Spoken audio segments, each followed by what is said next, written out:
پانی بند کر دیا گیا۔ ظاہری بات ہے شدید گرمی میں اور تپتی ہوئی ریت پر بغیر سائے میں دھوپ کے اندر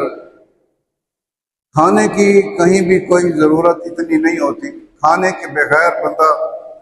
کچھ دن زندہ رہ سکتا ہے، مگر پانی جو ہے وہ انسان کی زندگی ہے، پانی کے بغیر بندہ نہیں رہ سکتا، مگر امام علی مقام پر پانی بند کر دیا گیا، دریائے فرات پر فوجیں کھڑی کر دی گئی، پانی کسی کو نہیں دینا، باقی سب پئیں مگر آل رسول کو پانی نہیں دینا۔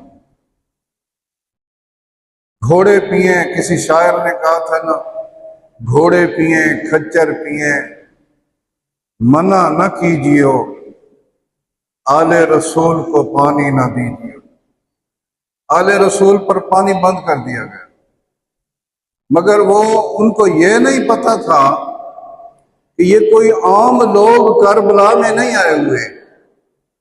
عام بندہ کہاں اتنا بڑا امتحان برداشت کر سکتا ہے؟ یہ نبی کا خون تھا، نبی کی اولاد تھی، اس نبی کی اولاد تھی جس کے لیے اللہ نے دونوں جہان پیدا کیے۔